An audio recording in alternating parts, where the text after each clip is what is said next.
I'm a bird, mother. I'm a bird. Borderlands 4 CEO blames the fans as gamers threaten to boycott. So we already talked about the whole thing, how they're like, oh, if you're a real fan, you cough up $80. So after that, people were like, okay, we're just not gonna buy the game if you're gonna be a jackass about it. And now he's going completely off the deep end. All right, guys, so we got ourselves a little bit of a follow-up story here that I wanted to bring to you guys today, and it's regarding Randy Pitchford. If you guys do not remember who Randy Pitchford is, this is the CEO over at Gearbox. This is essentially the man who is major in charge over at Borderlands. And while saying he's not in charge, that he doesn't even have a say on what the game is priced. Their upcoming Borderlands 4 video game, and he got himself into a lot of heat the other day because he made the comment that essentially real fans of Borderlands will find a way to pay $80 for their video game, even though he is saying he doesn't know how much the game is going to cost, which I feel like is a massive lie, but we're going to get into it. He is trying to tell you that real fans will find a way, right? You're going to find a way to pay that $80 that they're asking for this brand new video game. It's essentially the same thing as the third one, just with a little bit different features. But hey, it's the same thing, but $80 is the prime price, and you're going to find a way. Well, now apparently he is fully backtracking. And when I say backtracking, I mean, look at this insane post. God. He doesn't even know what a Oh my God. He's like in full panic mode, huh? Oh no. My dude is panicking. His arms are sweaty. Mom spaghetti. Paragraph is. This actually hurts to read, but I'm going to go through his entire response because I got to tell you, it's hilarious, and it's a meltdown that I think everybody should know of. So just real quick, special shout out to all of you 89,000 legends that are subscribed to this channel right now, as we are nearly at 90,000 subscribers. And for the 50+% of you that are not subscribed right now, consider hitting that subscribe button. I would greatly appreciate it. So this response is quite intricate, let's just say, and Randy Pitchford is known for doing this, where he'll say something that is just off the cuff ridiculous, and then later down the line, he's going to end up having to do this big apology tour, just like he's doing right now. So let's break down this entire response. And again, please give me some time to get through this, because there is no paragraphs, there is no nothing. It is literally a massive wall of text. And not only that, the replies are absolutely hilarious, which we're going to get into the replies in a second. But let's read his response. So here's what Randy Pitchford said as he's responding in his thread that has to do about, yeah, like straight out the bat, this platform is wild. I'm sorry, but you didn't know that? Or did he mean to post it on Blue Sky and he remembered it's Twitter? I don't know, Backlash on Twitter and a cat video. It's the weirdest thing. So he says, I am sorry that there was a misunderstanding. Yes, a misunderstanding. I'm sorry, I can't help but laugh. A misunderstanding. It's always a misunderstanding when you didn't get the response that you were hoping for, right? A lot of these CEOs and executives, they always... Well, no, they don't always blame misunderstanding. Sometimes they blame miscommunication too. So I'll give him that. Have this mindset where they say something that they know is freaking ridiculous, and if they don't get the response they're looking for, well, suddenly it's your fault for misunderstanding. Sorry, you are too stupid to get my genius, kind of a thing. But the absolute sincere truth is that I don't want anyone to pay any more than they should or are comfortable with, and I always work with the intent and hope that a customer always feels they got the better end of the deal no matter what they pay. No, you put a blank set.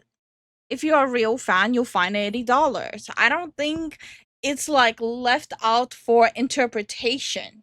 Actual context was that a guy replied to a post. Yeah, exactly. I'm sorry you feel that way. About Borderlands 4 on the Nintendo Switch 2 was warning me that if the price ends up being $80, that the game will fail. What I was trying to do was explain that it wasn't my call, but that if a $10 price increase does happen, since that's obviously... My guy, not only you said if you're a real fan, you'll find $80, but you doubled down on it and said that when I really wanted a game, I went and worked my butt off to get those $80. You not only said it, you doubled down on it too. It's not like you did an interpretive dancing and everyone went like with their own headcanons. But also, can we make that a thing? Like people announcing the prices of games with like interpretive dancing? That That would be great. He should have just said, if you're a broke boy, just say so. And he would have got the fandom crowd on his side. Honestly, that would be such a great meme. Like, quite frankly, if he would have quoted Pokemon as a joke, that would have been hilarious. See where the industry is going. I'm glad he admits it, by the way. I'm glad that a CEO of a company is admitting it while everybody else is trying to deny it and try to be like, oh, well, you know, tariffs and budgets and all this stuff. You know, we don't want to do it, but No, the words tariffs were definitely mentioned. we have to do it, right? Everybody's trying to dance around it. So I'm glad there's a CEO out there that just flat out says, yep, this is where we're doing. This is where we're going. And you already know, by the way, that Borderlands is going to be $80, right? I feel like that's obvious at this point. But in any case, he says it will be okay. And Borderlands 4 will be okay because it's a great game. And there are a lot of fans who will see the value and will want it. I think my trying to shorthand the using the phrase real fans triggered some people. And I saw that it got inflated as if I was making some. He knew what he was doing. You don't just oopsie daisy, I accidentally said the real fans will get the money. Like, he knew what he was saying. Like, there's absolutely no way he had no clue what he murmured out. I'm sorry, I mean typed out. Some big statement. I wasn't. I was just trying to help someone who thought was sincerely worried about us and looking out for us. Bro, stop it. Does anybody really believe him when he says that he was just looking out for the fan that was worried about them and the company? He wasn't worried about them and the company. He was worried about whether or not one of his favorite franchises was going to try to rip him off for another $10 that he was already spending, you know, probably high enough as it is at $70 and didn't want to do that. Right. But he must love Borderlands so much that he was willing to buy it at $70 and was hoping that it wouldn't be 80. Basically, I don't believe a single word that you're saying regarding you actually caring about the person's well-being or like the fact that whether or not your company is going to fail. You already know what's going to happen. Don't try to buy this nonsense that the CEO has no idea about what's going to happen with this video game. You really mean to tell me that the CEO over at Gearbox doesn't know whether or not the game is going to be $80? Is that the story that you're really trying to sell us right now? But in any case, he says, as an artist, as an artist, I don't want prices to go up because I want everyone to have access to what we create. I get that business is a thing and that the market and economy are driving prices up. And sooner or later, we're going to have to all adapt to that so that the creative engine can make at least as much as it spends to provide us with amazing content. Whatever the case, I'm here to try to entertain people, and my priority has always been to add to some joy and happiness and creativity to the world. Really quick, I find it hilarious that he's trying to say, yeah, we got to raise the prices because, you know, we got to at least break even with the content that we're making so we can continue to provide amazing. I think the ship has sailed about breaking even for Borderlands. I might be wrong. It might, who the hell knows? It might be a top seller. I really doubt it, and I think him saying all these things genuinely costed him quite a few paying customers. He pissed off a lot of people with this. I'm sure the game will not have any microtransaction on top of the $80. Oh, absolutely not. Yeah, no, absolutely not. No microtransactions whatsoever. No DLCs, no microtransactions. No additional, if you buy this pack, you'll get this in the skin. If you pre-order early for a lot more money, you'll get a couple days earlier or a day earlier. And on top of that, you'll get this nifty sword or whatever gun. Absolutely not going to happen. Yeah, sure. Content that you all enjoy. Says the companies, by the way, that are reporting record profits, right? You have multiple major studios, AAA studios, that are reporting record profits every single year because of the amount of money they're making from DLCs, expansion packs, microtransactions, everything other than raising the price by $10 on those video games. And yet they still say that they have to raise the price by $10 in order to affect, in order to basically make up for the budgets that are increasing and whatnot. These people are greedy as hell. Don't ever let it get it twisted. These people are absolutely greedy. They don't have to raise the price to $80 because that's why microtransactions were created. This whole mindset about DLC, loot boxes, microtransactions, all of this mindset was created in order to monetize a video game further to make up for the fact that video games were becoming cheaper and they weren't at the price that these studios wanted them to be at. Now that they have people, in the mindset of being used to microtransactions of all kinds, now they're trying to double dip and raise the price of the video games as well, because they're not going to get rid of the DLC. A few people get pissed off whenever I mention it, but I'm not gonna change my mind. I have no problem when skins are being like pay gated to an extent. I do think that there should be free skins to go hand in hand with paid skins. But I also think there should be like a system there where your time is being rewarded with grinding out points to get the paid skins too.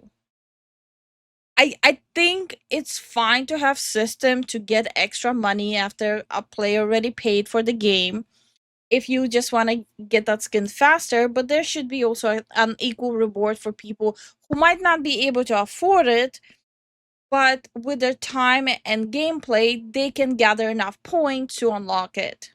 So basically, Marvel Rivals. Yeah.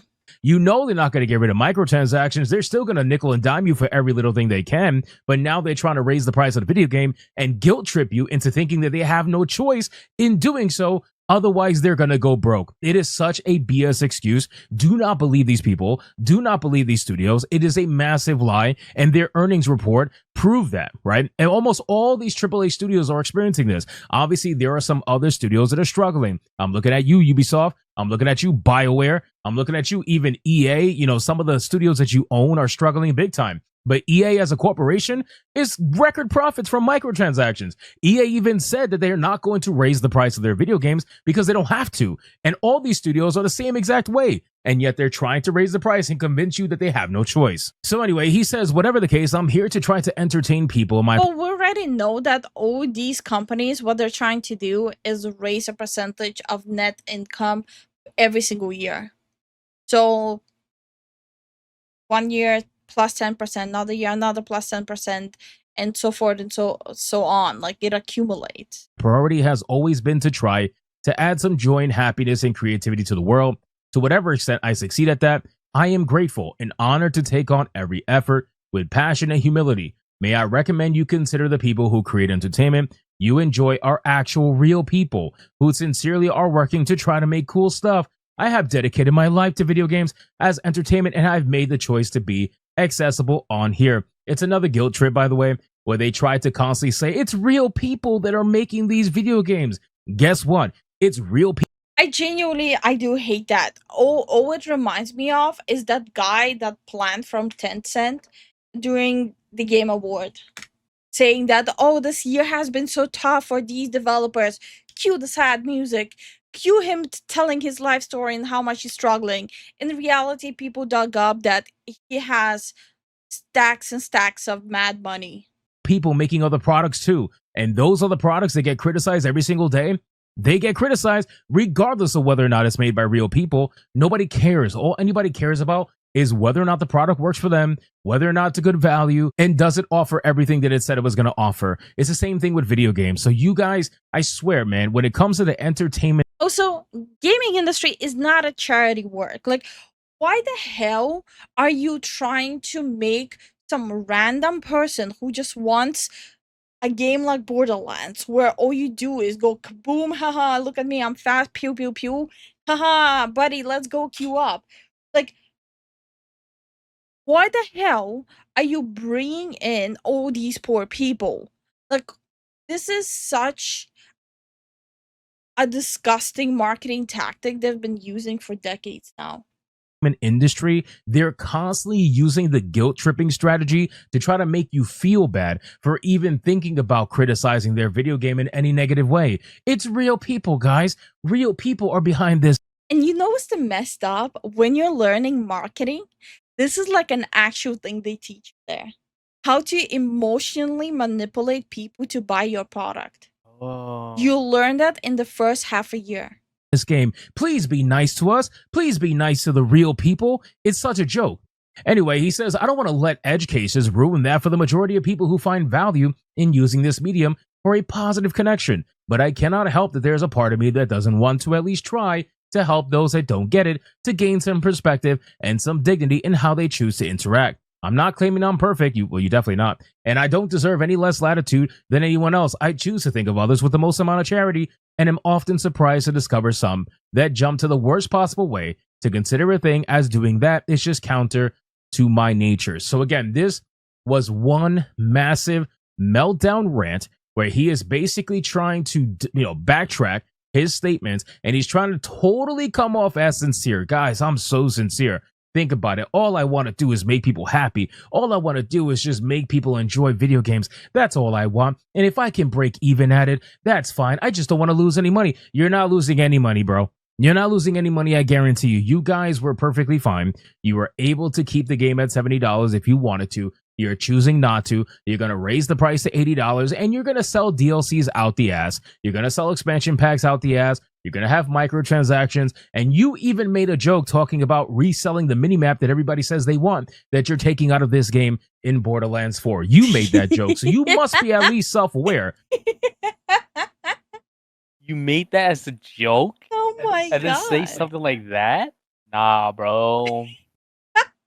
To some extent. And of course, people are roasting him in the comments. We have T-Boo here saying, I ain't reading all that. I'm happy for you though, or sorry that happened. Typical mean. Gotta love it. Anthony Mirage says, if you respected the players as much as you claim, and further have been doing this for as long as you claim, you wouldn't have said if you're a real fan, you'll make it happen. That's not the kind of mistake a good CEO makes, respectively. Gaslighting and acting like it was the players who misunderstood what you said is not acceptable either. That's not an apology. That's a refusal of accountability. You're a CEO. Surely you had at least some minimal training in public relations, but the statement you made suggests quite the opposite. As far as the cost of the game, God, this guy's cooking. Don't try and justify it by blaming the market. You developers and CEOs, as well as your shareholders, have been waiting for an incident to happen that would allow all of you to increase prices on these games. The market is actually not heading towards the direction of vastly inflated game prices, as you claim. There are a multitude of game developers who have created beautiful experiences for players for only $50 to $60 in the year of 2025. Yeah. You guys are not the victims in the industry. The players are as a result of your higher-ups sitting in your executive boardroom. Okay, I do think players are partially responsible. We encouraged this behavior for so very long, and now we're Pikachu surprised, acting like we're getting caught with our pants down when we were the ones paying for those overpriced games. We were the ones hyping those overpriced games. And we were the ones who were like, oh, I have FOMO. Let me buy the new COD game. So we're kind of also responsible for encouraging them. With your shareholders trying to figure out how you can take more money from the players. You've yet to release an official statement to the tens of thousands of players you alienated with your comments. The best you can seemingly do is release a toxic gaslighting apology, yet again shifting the blame onto the players by acting as if they misunderstood. Oh, I will add that if someone is upset about what I just said and saying that players are partially responsible, I'm sorry you feel that way. What you said. It was pretty clear you had zero sympathy for players who were concerned about the prospect of Borderlands 4 costing $80. When you and your team start sharing player milestones over sales and paying your gaming journalists to act like those figures are true, we'll all know if the game does fail. One of the major things that caused it was your interaction with your players, the one who pay your bills, and the blatant disregard you had for addressing their concerns. As a person, I wish you the best. As a CEO, this was not how you should have handled this situation. Man, this guy cooked. This guy cooked, bro. Who is this guy? Special shout out to Anthony Mirage, bro. He absolutely cooked Randy Pitchford in every way imaginable. I agree with every... Well, this is genuinely like a complete ripperino. I cannot wait for the game to come out and just see what the general public actually even says about the gameplay and the comparison. We already know there's gonna be comparison videos of side by side. Hey, they had this in Borderlands 2, and this is what we get in Borderlands 4. It's gonna be interesting.